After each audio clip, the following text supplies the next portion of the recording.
New Jersey's on mõistatus. Uut ema rünnati tema enda kodus keset päeva. Mõrvar on vabaduses, uurimine käib ja küsimused selle kohta, kes tappis Brooke Hanloni ja miks.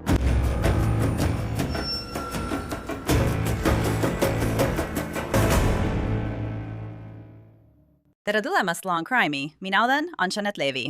New Jersey väikelinna mõrvauurijatel on käsil mõistatus, mis on sama traagiline kui segadust tekitav. Uuriimine on kestnud nüüdseks juba peaaegu 6 aega ning see puudutab hiljuti emaks saanud naist, kes peaks veetma suve oma beebi ja abikaasaga. Selle asemel leinab 35-aastase naise perekond. Nad planeerivad matuseid ning beebi peab kasvama üles ilma emata. See mõistatus sai alguse 6. juunil Chesteri vallas New Jersey osariigis. See asub Morrisse maakonnas umbes tunni aja autosõidu kaugusel New Yorgi linnast. Mees helistas hädaabi numbrile 911, sest Brooke Hanlon oli oma kodus ja tema seisund oli väga halb. Siin on selle kõne dispetšeri salvestis. Jah, sa ütled, et ta veritseb üle kogu keha. Ta hakkab alustama edustamist. Ütlesin 8-6 kõlar. Aitäh, härra. Ta on juhtimistoas. Ma ei tea.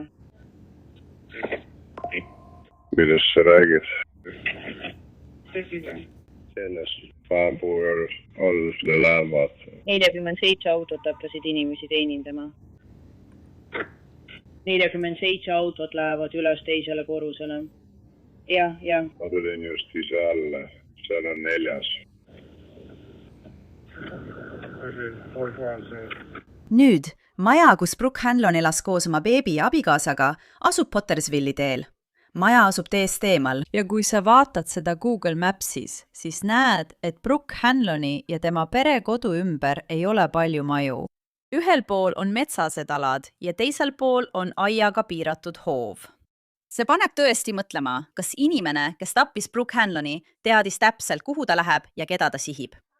Nüüd on selles pusles veel üks tükk. See kõne, milles teatati, et Brooke Hanlon vajab abi ja igal pool on verd, tuli laupäeva pärastlõunal kell 16:30. See on tavaliselt aeg, mil beebi ema hakkab õhtusöögiks valmistuma või võib-olla ärkab beebi just lõunauinakust, olenevad lapse päevakavast. Need on need väiksed asjad, mis mulle selle juhtumi puhul pähe tulevad. Brooke Hanlon töötas psühhoterapeudina New Jersey's, tema LinkedIni lehe järgi. Ta kirjeldab end kui väga motiveeritud, vastutustundlikku ja kaastundlikku inimest, kellel on LPC litsents New Jersey's. Tal on mitmekülgne kogemus erinevates valdkondades, töötades laste, noorukite ja peredega, kes vajavad nõustamist, terapeutilist abi, ressursse ja muud toetust. See juhtus nüüd Chesteri vallas, kuid uurimist juhib prokuratuur ja seni on selle juhtumi kohta väga vähe infot avalikustatud. Prokuratuur avaldas mõrvauurimise kohta teate alles 13. juunil. See oli nädal hiljem. Facebooki postituses kirjutas büroo pressiesindaja. 6. juuni hilisel pärastlõunal reageerisid kiirabi ja Chesteri valla politseinikud hädaabikõnele Pottersville Roadil asuvas elukohas. 35-aastane elanik leiti kodust surnuna. Morris County kohtuarsti büroo läbivaatuse kohaselt oli surmapõhjuseks mitu teraristaga tekitatud vigastust ning surmaliigiks tapmine. See on jätkuvalt aktiivne ja käimasolev uurimine, mida viivad läbi Morrise maakonna prokuratuur, Chesteri valla politseiosakond ning Morris County Sheriffi büroo CSI. Uurimise terviklikkuse kaitsmiseks ei saa praegu rohkem teavet avaldada. See oli üsna tavaline vastus. Nad ei avalda tõesti palju teavet aktiivsete uurimiste puhul. Brooke Hanloni nimi tuli avalikkuse ette alles viimastel päevadel ja ma arvasin, et see on üsna kummaline. Olgu, selleks, et meil oleks võimalik sellesse juhtumisse sügavamalt süveneda, tahan ma kaasata Jared Ferentino. Ta on endine prokurör, ta on ka suurepärase raamatu autor, mis on saadaval Amazonis. Sellest räägime kohe varsti. See kannab pealkirja Mothers, Murders and Motivation, a journey through the mind and heart of a prosecutor. Nii et Jared, aitäh, et sa jälle meiega liitusid. Aitäh, et mind kutsusite. Ja, meile meeldib sinuga rääkida. Millised on sinu mõtted endise prokurörina selle juhtumi kohta? Sellest, mida me teame, ollakse väga kidakeelsed, aga mida sina arvad? Räägime kõigepealt sellest, kui kidakeelsed nad selle kohta on. Jah, see on strateegiline samm. On ilmne, et uurijad teavad palju rohkem, kui nad avalikustavad.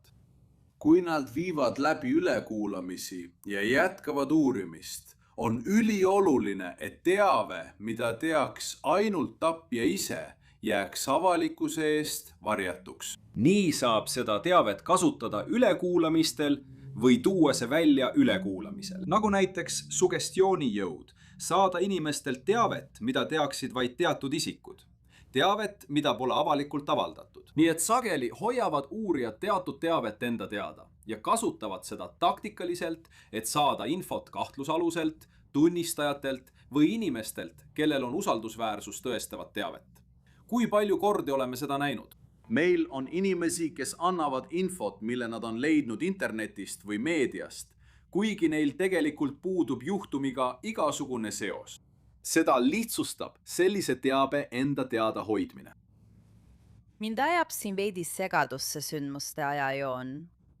See juhtus 6. juunil laupäeval, 6. juunil, mis oli laupäev, siis tehti ka 911 kõne. Tema nime ei avalikustatud enne möödunud nädalavahetust. Nii et möödus mitu nädalat, 3 nädalat, enne kui nad tema nime avalikustasid. Mis võiks olla selle taga olev strateegia, sest me teame ju, et tapja teab, kes ta on. Tied, mina.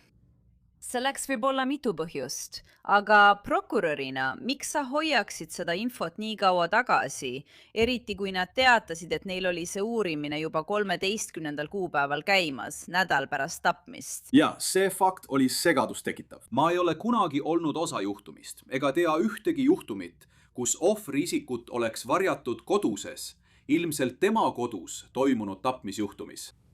Kes seda tegi, on juba teine küsimus, aga see juhtus tema kodus, tema naabruskonnas, keegi tuttav, tema surmast teatati laialdaselt. Miks teda ei oleks selle uurimise esimestel tundidel või järgmistel päevadel nimepidi mainitud, jääb mulle arusaamatuks. Teine asi, mitte et meediat maha teha, aga kui sa selle info avaldad, võib keegi seal väljas seda teada. Midagi Brooki ja kellegi teise vahel. Midagi tema abielu kohta, midagi tema rahalise olukorra kohta, mis aitaks uurijaid. Minu arvates võib selle nime mitteavalikustamine juhtumile kahjulik olla. Just seda ma mõtlengi, tead, keegi võib midagi teada ja seda juhtumit juhib prokuratuur. Tead, kui ma helistan politseijaoskonda ja üritan infot saada, siis öeldakse, et ei, pead helistama prokuratuuri. Prokuratuur juhib seda juhtumit. Ja ma saan aru, nad kaaluvad siin võimalikke süüdistusi. See on tapmisjuurdlus. Aga tavaliselt, tead, kas politsei ei tegele tavaliselt uurimisega koostöös prokuratuuriga? Ja nad ütlevad mulle, et ei, kui sa tahad seda taotleda, pead helistama prokuratuuri. Nemad vastutavad. Noh, ma olen näinud, et seda tehakse mõlemat moodi. Minu kogemuse põhjal Pennsylvanias ja New Jersey's on Jersey üsna samasugune. Prokuratuuridel on oma uurijad, kes töötavad koos kohalike politseiosakondadega. Nii et sageli on meie büroo prokuröridena uurimise koordineerijad, tehes otse koostööd osariigi politseiga, mõnikord isegi föderaalasutusega, sest asi käib nii. Ja mina olen alati seda nii vaadanud. Juhtum võib kiiresti viia arreteerimiseni, kuid sellega asi ei lõpe. Sa pead juhtumit uurima ja oma süüdistuse algusest peale üles ehitama.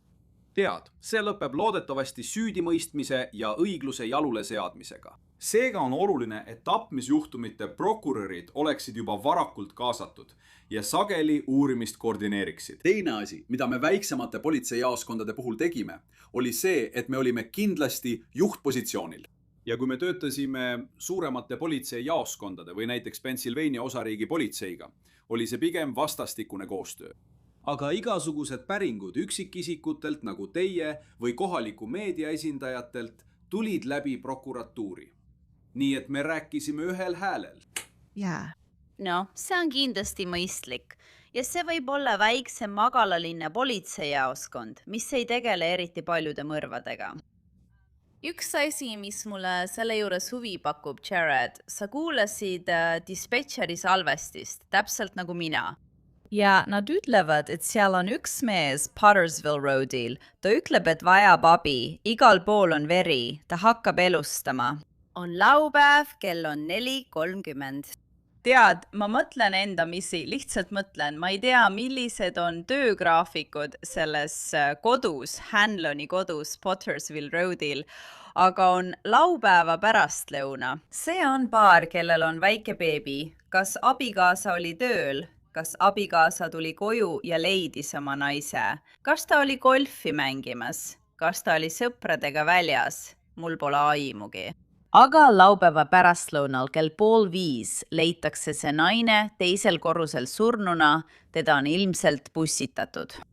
Codis, mis sulle pähe tuleb, kui sa seda väljakutse salvestist kuulad? Noh, mind huvitaks see.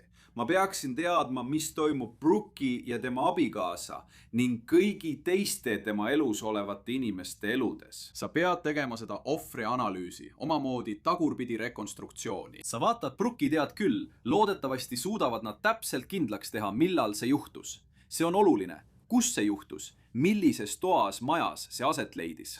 Kas see juhtus tegelikult majas, nagu on enam kui tõenäoline? See on sinu kuriteopaik. Sa teed kõik vajaliku, et tõendeid säilitada. Fotod, kohtuekspertiis, kõik. Järgmine asi, mida sa teed, on nende elu tagurpidi lahti harutamine. Mis nende elus toimus? Milline oli nende abielu olukord? Milline oli nende rahaline olukord? Kas neil oli midagi käsil? Kas keegi oli nende peale vihane? Kuidas sa seda teed? Tänapäeval tehakse seda uurides mobiiltelefonide andmeid, e-kirju, pilveteenuseid, tead küll seda pilve, kuhu andmed varundatakse, georuumilist tehnoloogiat, nende uksekaameraid, rääkides nende naabrite ja sõpradega. Need on sellised asjad, mis tõenäoliselt praegu toimuvad ja on toimunud juba algusest peale. Ja üks asi, mis mulle väga huvi pakub, on selle kodu asukoht.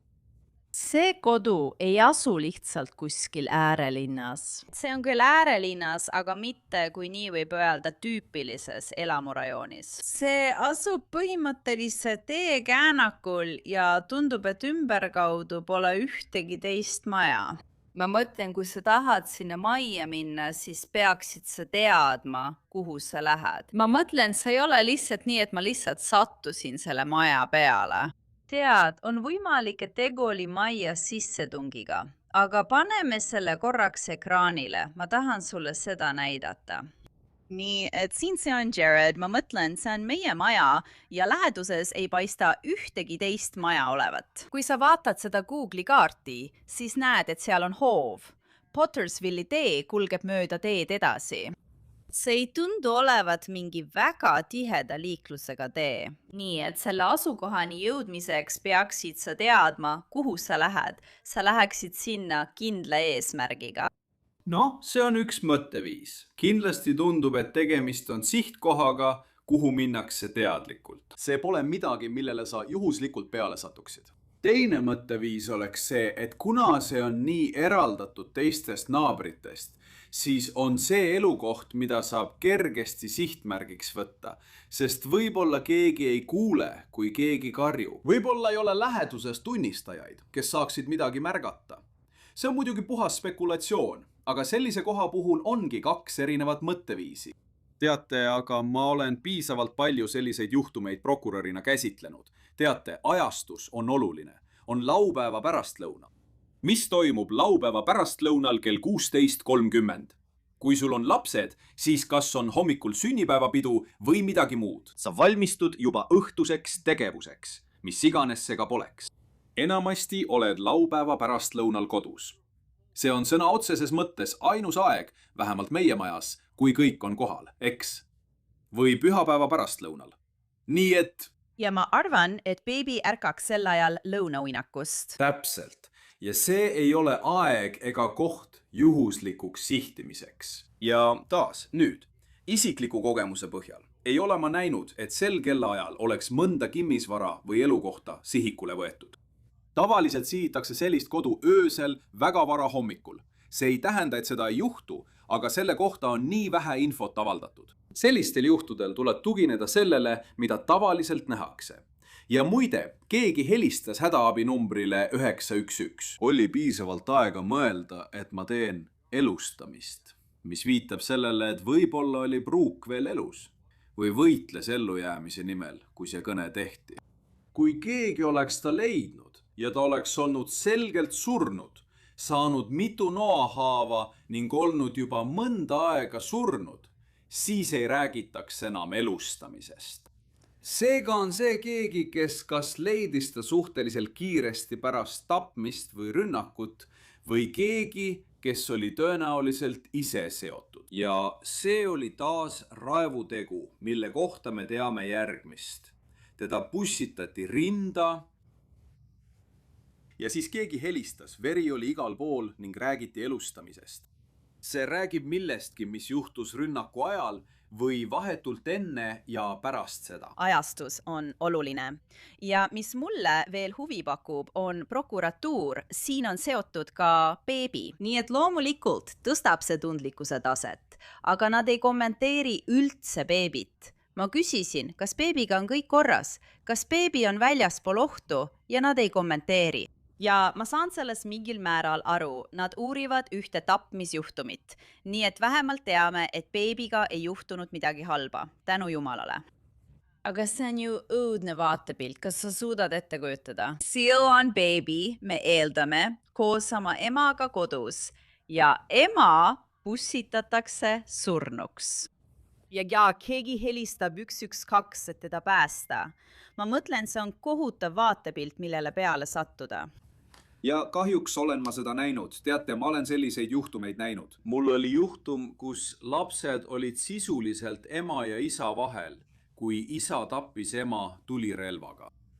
Teate, kui see on tõesti perevägivalla olukord ja viha on suunatud kellegi partneri vastu, siis sageli lapsed, kui nad ise ohvriteks ei saa, on tunnistajad. Ma tean, et nende laps on väga noor, aga ma kujutan ette, et me teaksime praeguseks kindlasti, kui lapsega oleks midagi juhtunud või kui tegemist oleks topeltmõrvaga.